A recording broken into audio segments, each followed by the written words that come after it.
This week, President Obama held a high-profile Rose Garden ceremony to announce his nomination of 3 judges for the District of Columbia Circuit Court of Appeals. News reports indicate the White House wants to put more of its own judges on the D.C. Circuit because President Obama is looking for ways to circumvent Congress. Senate Democrats make such intentions clear, very clear, when they say things like the president needs to fill the court by whatever means necessary, and they also say that the D.C. Circuit was wreaking havoc on the country by opposing the administration's policies. Well, what are courts for? Checks and balances, you ever heard of it? Arguments for this type of court packing to gain advantage in public policy debates reflects a major misunderstanding of the purpose of the legislative and judicial branches of government in our systems of checks and balances. It is the job of elected representatives of the people, that means the Congress, to make legislative decisions, to make law. Now, it's the job of the courts to resolve cases and controversies. Neither Congress nor the people who elect those who serve in the Congress should want the courts to do the job of making legislative decisions. In addition, it's hard to imagine the rationale for nominating 3 judges all at one time for this particular appeals court with so many vacant emergency seats throughout the country. The president ought to be spending his time on that.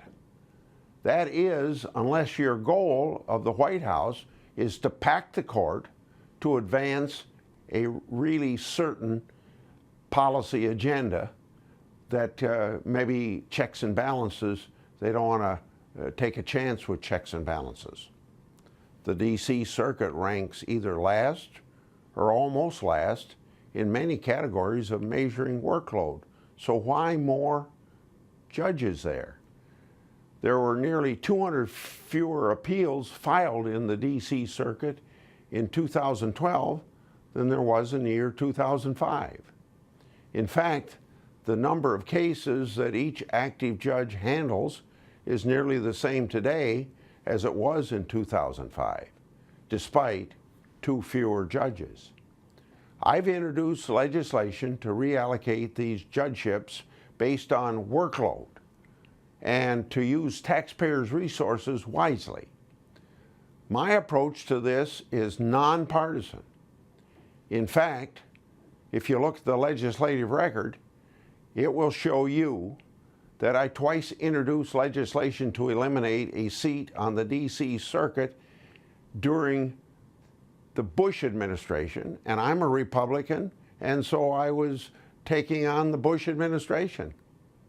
My effort then was finally successful in 2007 when a judgeship on the D.C. Circuit was moved to the Ninth Circuit Court of Appeals, which had a very high caseload. Nearly 20 years ago, I conducted an exhaustive review of the workload of the various federal circuits with the goal of distributing taxpayers' money and resources wisely. My effort then and my effort today is all about good governance and nothing else. With the 3 D.C. Circuit Court nominees this week, the president has picked a political fight, but there are legitimate and important policy questions about the resources of federal judiciary that ought to outweigh any political considerations.